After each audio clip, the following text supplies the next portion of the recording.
Nestle has been in Sri Lanka for over 100 years. We have been committed to enhancing the lives of the local community since the very beginning. We purchase hundreds of thousands of litres of milk from 18,000 farmers every day. Committed to increasing fresh milk production in Sri Lanka, we help local dairy farmers produce milk that meets our high-quality standards. Nestle, empowering Sri Lankan dairy farmers.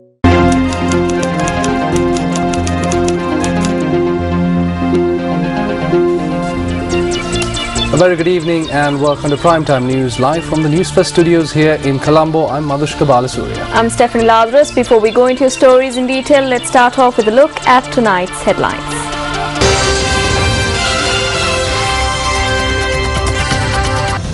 President pledges to provide homes for all slum dwellers by 2016. Sabaragamu University students protest against the decision to temporarily close down the university. Sri Lankan Airlines employees charge that the government is attempting to purchase their shares of the company at a lower rate. A revelation by Hirunika Premachandra.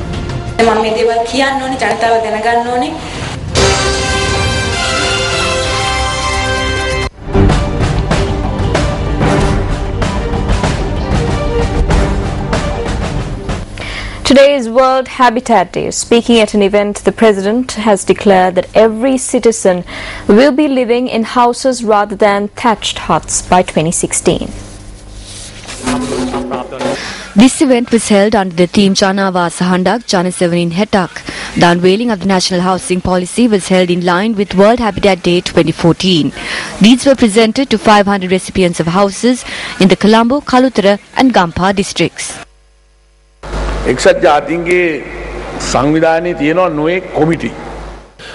UN consists of different committees, and in each of these committees it is very evident that there is a high regard for Sri Lanka. It is only in the UNHCR that various allegations are levelled at us, while all other committees talk good about our country. The UNHCR is the committee presenting allegations about us ending the war.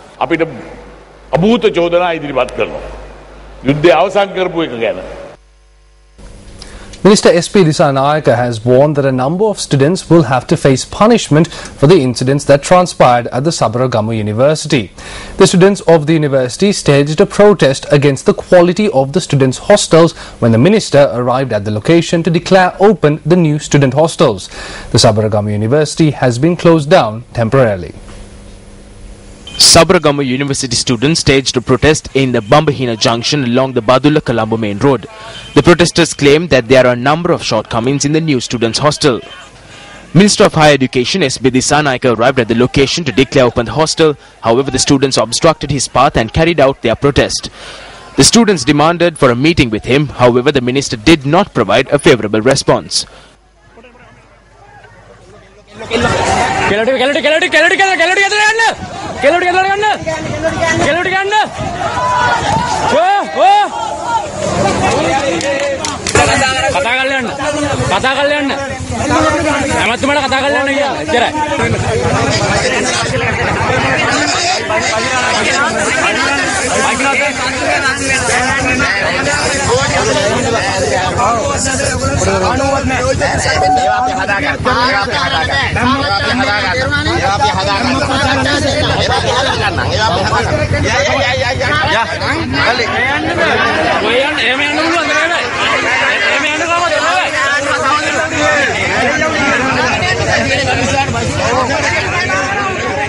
The students were forced to scatter when water cannons were deployed.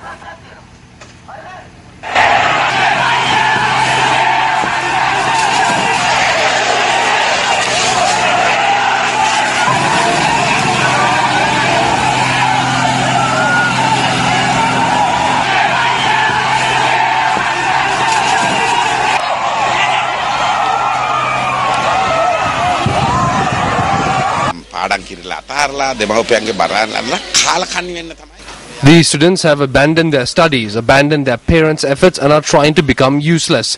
Text messages that we received from the students as well as the Vice-Chancellor prove that a majority of the students oppose the move of the student leaders. However, because of yesterday's incident, a large number of children not involved in it are also suffering their punishment. Our security officials were ready. We were ready to repel a force 3 times larger than what we faced. They are closing down the university in an arbitrary manner. They are trying to suppress us. They are removing us from the hostels in the night. We condemn these acts. Whatever statements are made, whatever force is used, we are not ready to give up the fight until we rectify the issues that are plaguing the Sabaragamu University. Sabaragamu University students staged a protest today as well against the decision to temporarily close down the university. The protests lasted nearly 2 hours.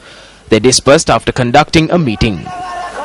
However, the Satyagraha campaign launched by the Sabaragamu University students seeking solutions to their issues entered its 35th day today. We are not afraid of these people on stages as much as we are afraid of ants or even leeches. They are just flies.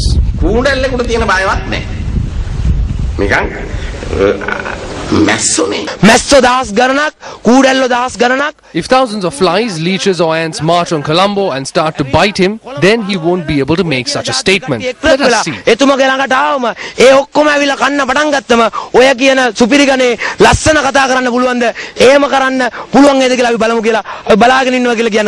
Meanwhile, Vice-Chancellor of the Sabaragamu University, Professor Chandana P. Udavatta, noted that students who engaged in the protest yesterday have been identified.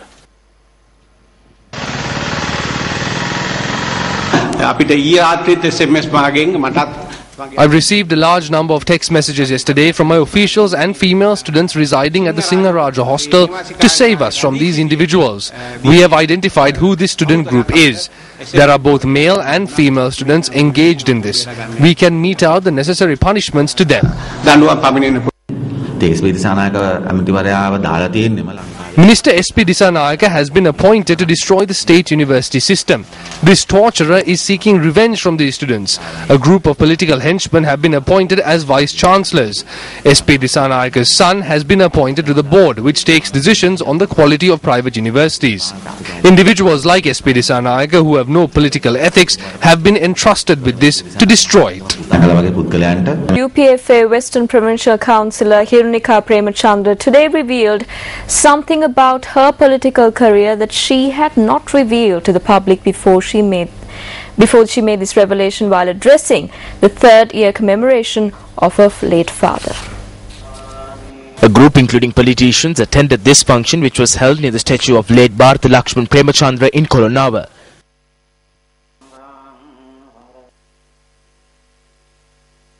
Hirunika Premachandra addressed the gathering after laying floral tributes before the statue.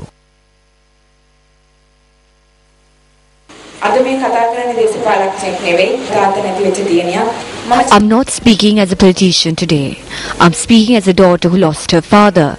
When I was to contest, many individuals told me to go meet Chairman Prasanna because he's the one who had the votes for the Kutikawata and Mulleriava. But my mother said not to go. It was when my father went to inquire into why Prasanna's brother's wife was harassed that he was murdered. She said he should be the one to come and offer his help because it was because of him that I lost my father.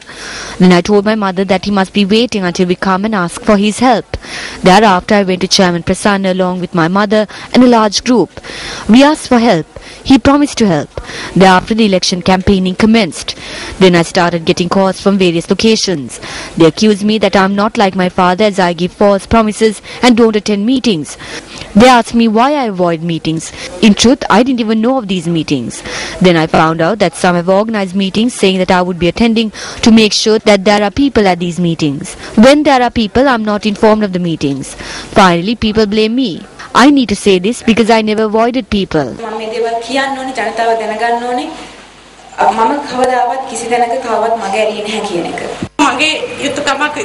I gave strength and support to my daughter and brought her to a level because it is my duty. I said from this point onwards my task is over and it is up to you to take her forward. So I believe that you will take her forward. I am a very innocent and helpless person.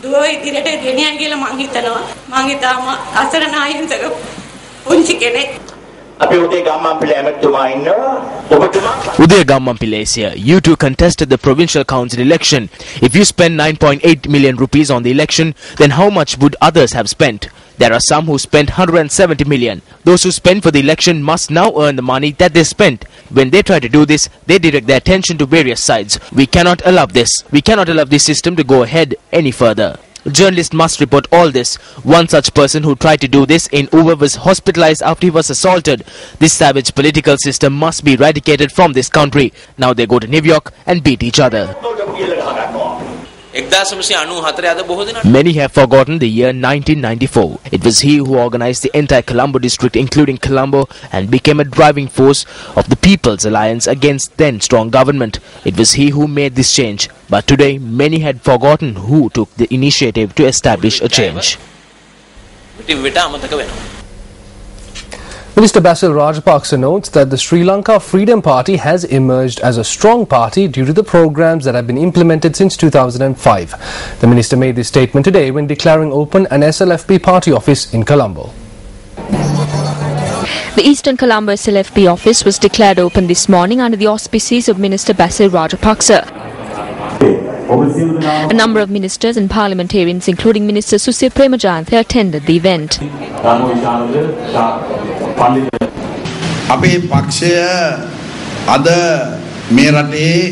Today our party has become a formidable force in the country. Not only that, in comparison to any country which has a multi-party system, we have a very strong organizing capability. The SLFP is also the party with the biggest number of registered voters. When the president took over the leadership of the party in 2005, he undertook a systematic approach. Back then we did not have a majority in parliament. We could even elect the speaker. However, today the alliance headed by our party has secured a 2/3 majority. Out of 9 provinces, the chief ministers of 8 provinces are attached to our party.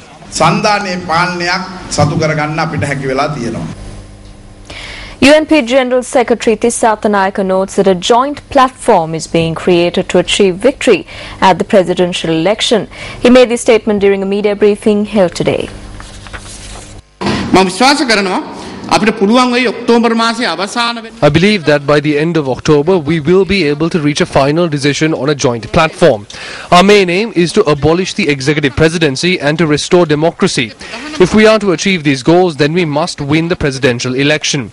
We have commenced discussions with several parties within the government. We don't want to join them and topple the government. After achieving victory of the presidential election, our next responsibility will be to join up with the parties within the government that supported us and fulfill our main goals. We can state without any fear that we are preparing for any election that they can call for. We are reaching agreements with government factions.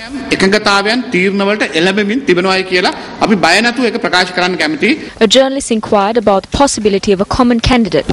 We can only make an official statement once the presidential election is announced.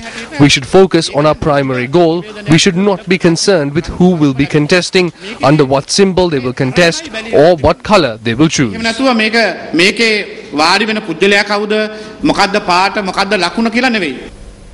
Minister Johnston Fernando, addressing a function in Kurunegala today, commented on the incident involving Sri Lankan High Commissioner to the UK, Dr. Chris Nonis. Individuals who haven't even seen Chris Nonis and have never met him are saying that he has been assaulted. They say he is a talented person and question whether this is democracy. They are standing up for Chris Nonis so that they can sling mud at the president. They are slinging mud at the president because he invited MP Sajid Was to attend a meeting with the Pope. If such an incident took place, then they should have filed a complaint with the police in the US because the assault took place there. There have been instances when Chris Nonis represented the country and we congratulated him. They say an incident took place and there was a brawl. How many brawls take place? Incidents like this took place here as well.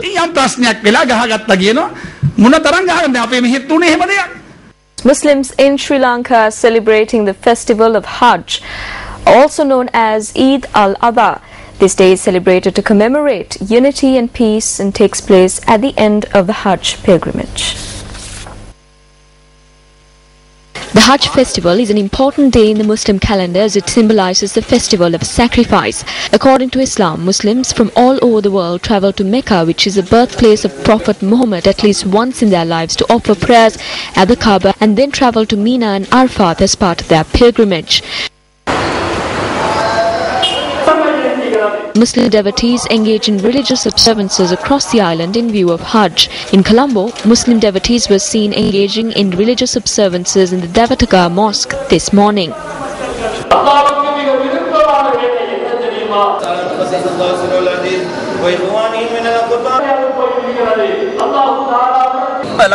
As offspring of this motherland, we should all unite, forgetting our race, class, religion and caste, as Sri Lankans on this significant day which paves the way for unity and brotherhood.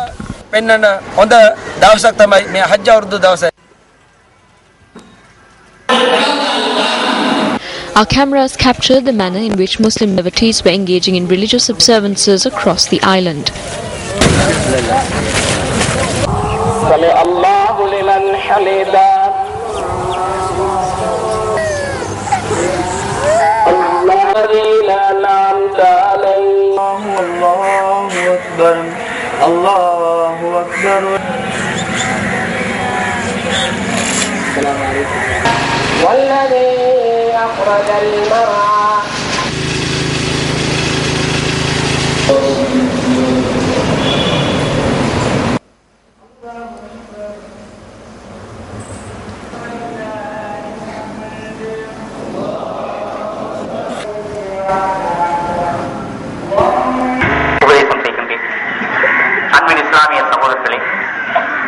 அல்லாஹ் விதியாக்கிய அடிப்படை கடமைகளுள் இறுதி கடமையான ஹஜ்ஜோடு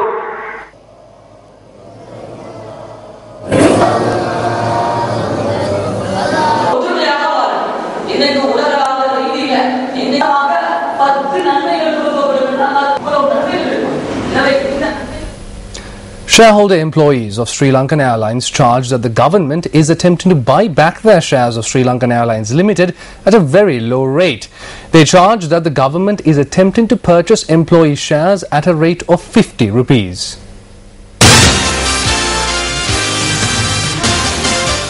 The AGM of Sri Lanka Airlines was held in Colombo today. Shareholder employees of the company staged a demonstration today against company officials whom they say are preparing to buy back employee shares at a rate of 50 rupees. The employees request the officials to grant them a rate which reflect the prices of the share which were given to them 15 years ago.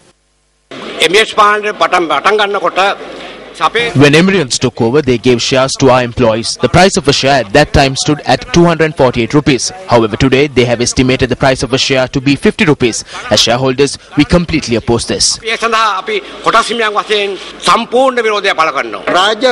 Ministry of State and Enterprise Development stated that they were informed about this by the Ministry of Finance. They talk about this as if selling our shares for 50 rupees is good news.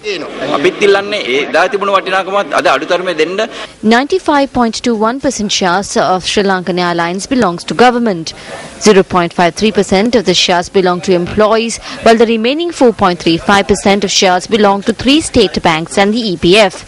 When Emirates Airlines took over Sri Lankan Airlines in 1999, 9% of these shares were given to employees for free. Convener of the retired Sri Lanka Airlines Employee Shareholders Association, Vijay Tilakaratne, revealed that in 2001, Emirates Airlines bought employee shares at a price of around 245 rupees. He added that during the time, only a certain group of employees sold their shares. Furthermore, Tilakaratne stated that when the shareholder employees inquired from the board of directors about the rate at which they brought back shares of the company from Emirates Airlines, the board declined to provide information. He also charged that officials are taking steps to buy back shares belonging to employees at a very low rate after they complained to the government that they are not receiving any benefits of shareholder and requested the government to buy back these shares. Sri Lankan Airlines is suffering losses at the moment. According to the Central Bank of Sri Lanka, Airlines suffered an operational loss of 27 billion rupees and that the company suffered a loss of 28.6 billion rupees in 2013. The board of directors of Sri Lankan Airlines includes Nishantha Wickramasinghe, Nihal Jayamana, Kapila Chandrasena, Shamindra Rajapaksa, Manilal Fernando, Sanat Ukwata and Lakshmi Sangakkara. The Ministry of External Affairs notes that the government of Sri Lanka did not issue a press statement or comment on the meeting which took place between President Mahinda Rajapaksa and the US Secretary of State John Kerry on the sidelines of the UNGA. Issuing a media release, the Ministry of External Affairs stated that comments made during the US State Department's daily press briefing on the 2nd of October with regard to a report from a Sri Lankan newspaper stating that the US stance on Sri Lanka has softened have been noted.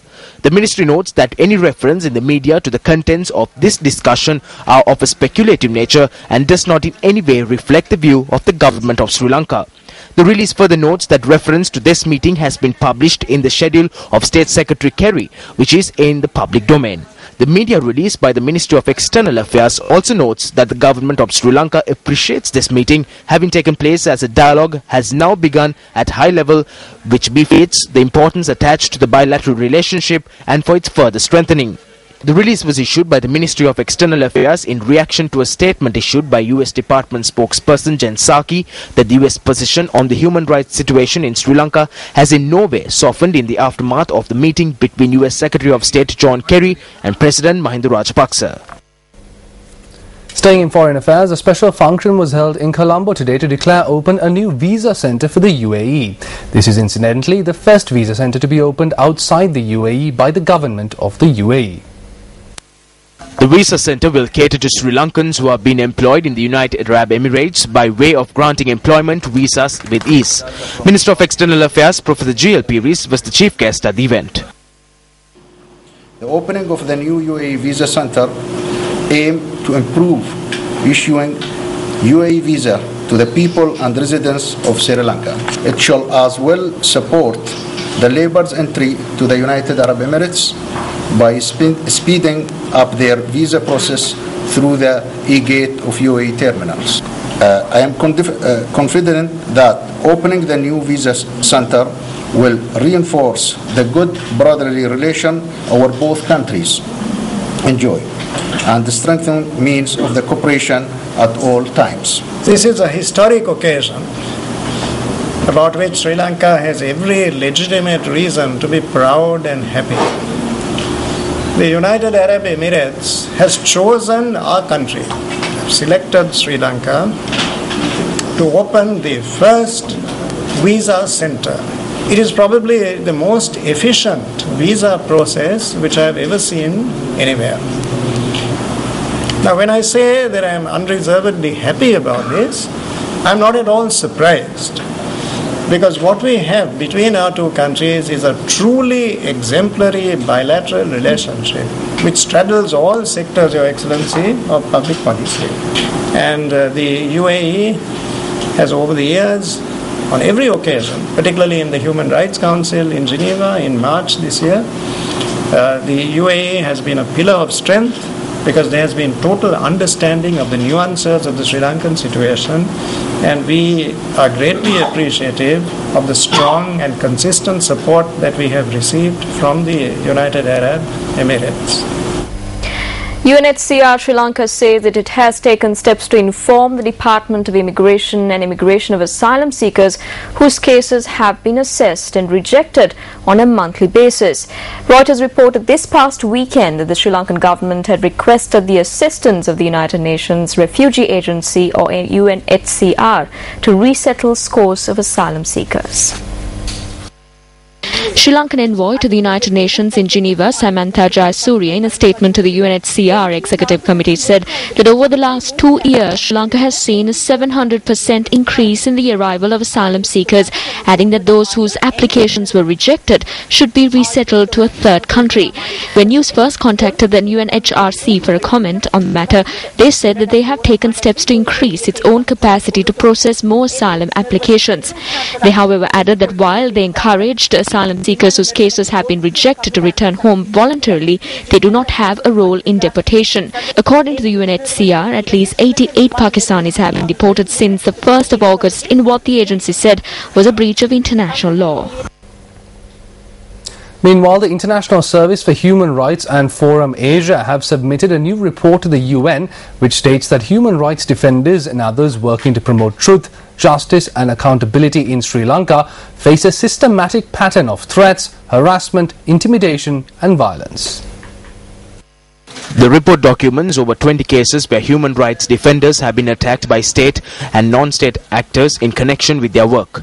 Pooja Patel of the ISHR notes that human rights defenders working in Sri Lanka face an increasingly hostile climate with threats ranging from legislative restrictions on the right to freedom of expression, enforced disappearances, torture and even murder. The ISHR, through its report, has also set out a series of recommendations to the Sri Lankan government to improve the human rights situation in the country. The recommendations include removing military oversight from the National Secretariat of NGOs, holding the right of all persons to access and communicate with UN human rights mechanisms, and ceasing the use of the Prevention of Terrorism Act against human rights defenders and journalists. The UN Human Rights Committee will review Sri Lanka on the 7th and 8th of October 2014 in Geneva and is expected to issue its findings and recommendations around the 31st of October. Up next is our investigative journalism segment, Action TV.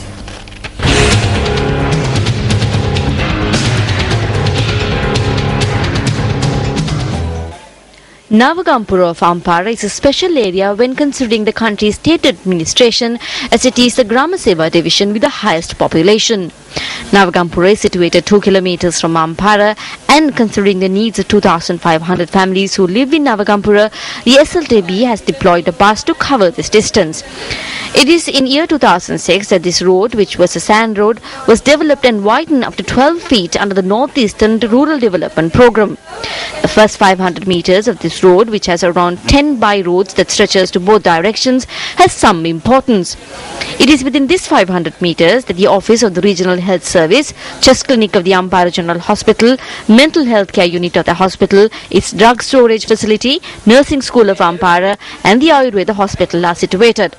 The road to Navagampura that runs across such institutions attached to the health of the general public has become a health hazard to those who travel on it since May this year. I saw a man being taken to hospital following an accident as he could not see properly due to the dust on the road.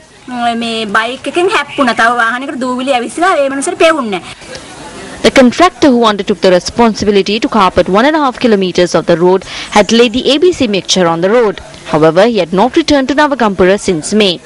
According to a secret revealed at the last meeting of the District Development Committee of Ampara, those who will be using the Navagampura road will have to continue to bathe in dust, as the District Secretary revealed that he has been ordered to stop payment of infrastructure development activities where only 15% of work has been completed.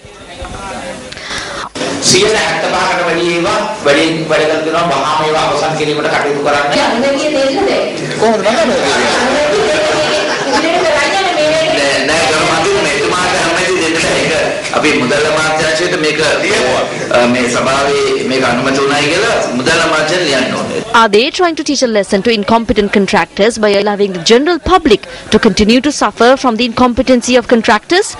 Secretary to the Ministry of Economic Development, this is over to you.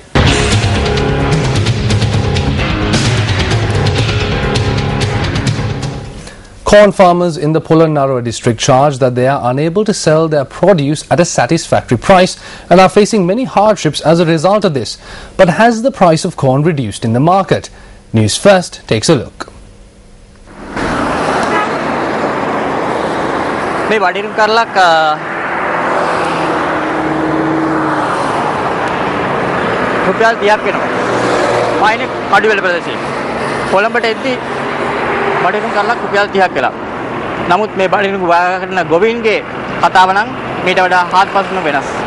Agriculture officers have advised farmers to reduce the cultivation of paddy due to the lack of water in the Yala season and instead focus on cultivating alternative crops. Amidst much hardships, many farmers resorted to farming corn during the drought period. Farmers belonging to the Alahara farming settlement in the Polonnaruwa district have begun harvesting corn. They charge that they are unable to sell their produce at satisfactory rate and as a result are unable to cover the cost of production. Even though we had a bountiful harvest, we got water for our cultivations using water pumps because of the lack of water in the Yala season. We do not have a satisfactory rate for our produce. From the time the harvesting period begins, we have to stay overnight to protect it. Even though we do this, a corn cob is sold at between 6 rupees and 50 cents and 7 rupees. We have to protect our crops from elephants and other animals even without water. The cost of living is very high.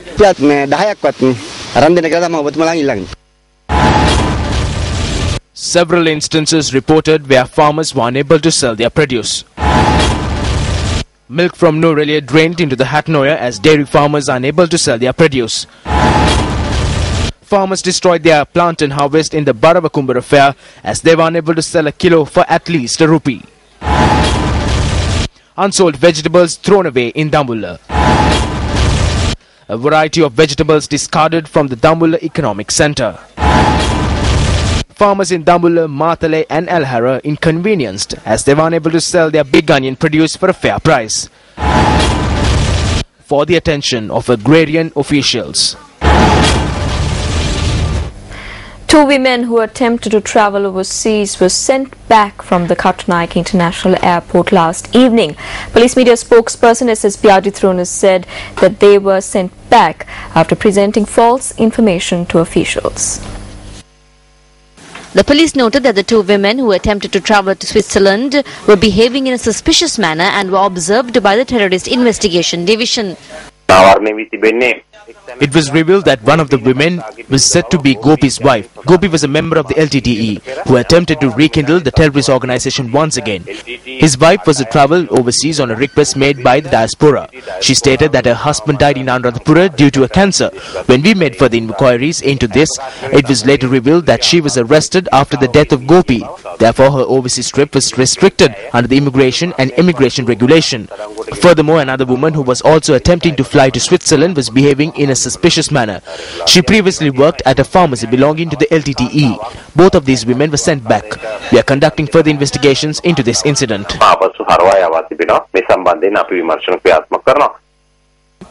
When we made inquiries from the father-in-law of LTT member Gopi, he stated that the police requested his daughter to bring a certification from the TID.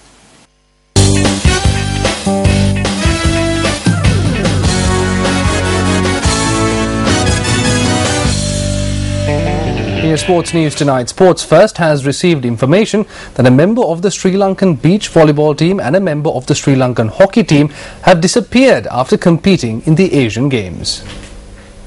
According to the head of the Sri Lankan contingent to the Asian Games, Rear Admiral Johnston Fernando, the 2 athletes are yet to report to the athletes' village.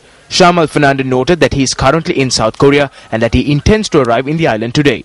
He noted that he had brought this to the attention of the Sri Lankan embassy in South Korea, relevant sports officials and security units. 80 athletes representing Sri Lanka took part in the recently concluded Asian Games and are due to arrive in the island this evening. Well, that's a wrap of Primetime News at 9. It was an absolute pleasure having you with us. I'm Stephanie Lazarus. And I'm Madhushka Balasurya. Thanks for stopping by and good night.